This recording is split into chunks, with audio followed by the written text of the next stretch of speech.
Hello বন্ধুরা, আজকে এই যে একটু ছোলা সেদ্ধ করে নিয়েছি, তো চানা মশলা করব আজকে। এগুলোকে ভালো করে দেখো সেদ্ধ করে নিয়েছি প্রেসারে। তো এটাকে এখন ছেঁকে নেব। এখানে 1 চামচ জিরে গুঁড়ো,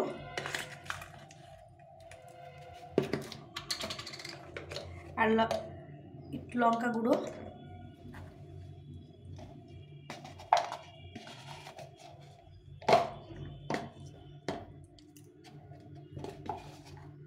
আর 1 চামচ হলুদ গুঁড়ো।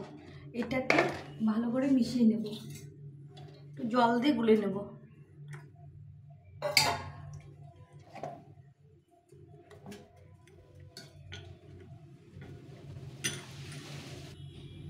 কড়াইটা গরম হয়ে গেছে, এখন সরষের তেলে এটা রান্না করে নেব। তেলটা একটু গরম হবে। তেলটা গরম হয়ে গেছে, এখানে গোটা জিরে নিয়েছি, এই জিরেটা দিয়ে দিলাম। দিয়ে একটু রসুন কুচি করে নিচ্ছি, রসুন কুচিটা দিয়ে দেবো।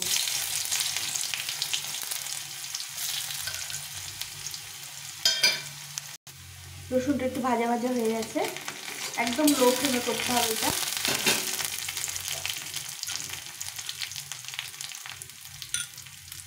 একটু ভেজে নিতে হবে রসুনটাকে।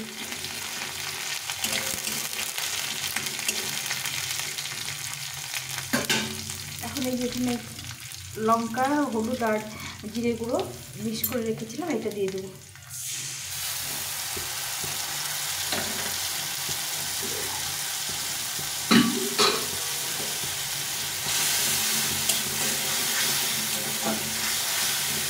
এটা একটু কষা কষা হয়ে গেলে ছোলাগুলো দিয়ে দেবো।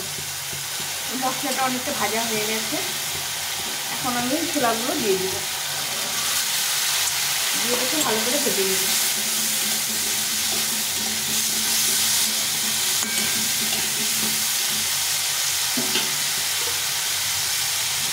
এখন সামান্য একটু লবণ দিয়ে দেবো।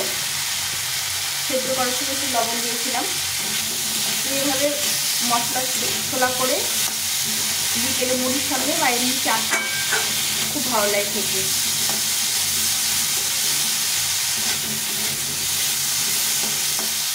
এটা একটু ভালো করে ভেজে নিতে হবে। এইভাবে শুকনো করে ভেজে নিতে হবে, একদম শুকনো করে।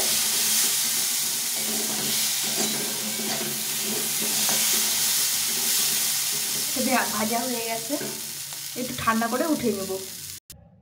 এখন একটা বোল নিয়ে নেবো, এরকম বোলের মধ্যে এটা সবটা উঠিয়ে নেব।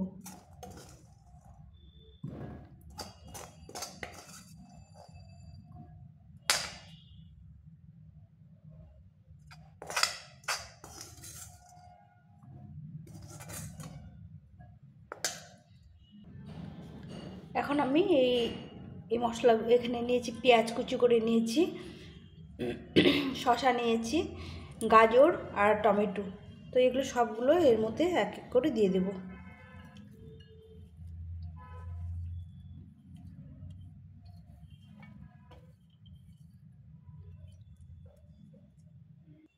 এখন এই সবগুলোকে একসঙ্গে মেখে নিতে হবে, ভালো করে মাখতে হবে যাতে এর সঙ্গে একসঙ্গে সবগুলো মিশে যায়। একটু ঠান্ডা করে নিতে হবে, তাহলে খেতে ভালো লাগবে। এভাবে সবগুলো মিশিয়ে নিতে হবে,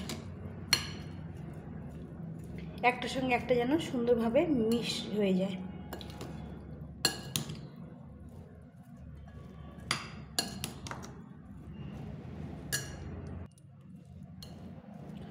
অনেকক্ষণ ধরে সুন্দরভাবে মিশিয়ে নিতে হবে।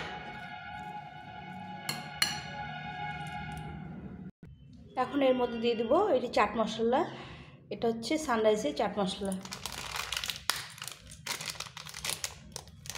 এটা এখন এর মধ্যে দিয়ে দেবো।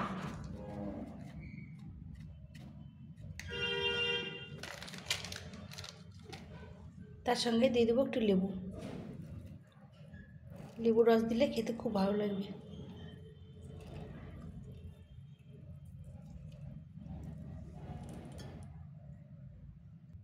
করে আবারও ভালো করে মিশিয়ে নিতে হবে। যত মেশানো যাবে তত খেতে টেস্ট হবে। তো তোমরা তোমরা এটা বিকেলে বানিয়ে টিফিনের সঙ্গে বা মুড়ির সঙ্গে খেতে খুব ভালো লাগে। তো বন্ধুরা, কেমন লাগলো আমার এই চাট মশলা অবশ্যই কমেন্ট করে জানিও। মানে চানা মশলা।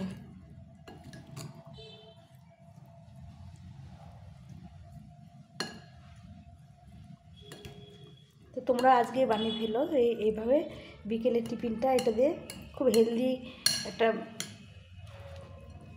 খাবার, যেটা খেলে কোনো ক্ষতি হবে না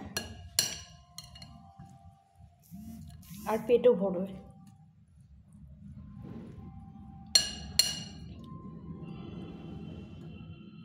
এই আমার হয়ে গেছে। খুব সহজে, খুব অল্প কিছু দিয়ে আর টেস্টি একটা খাবার। তো তোমরা এইভাবে বানিয়ে ফেলো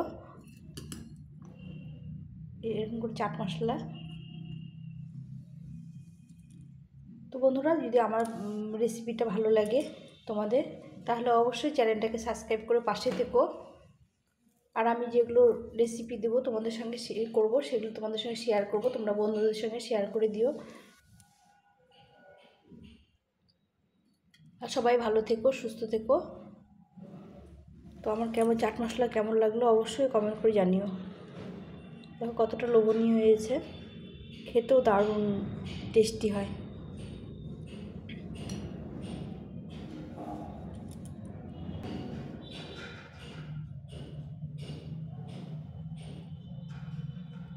তো আজকে এ পর্যন্তই। টাটা।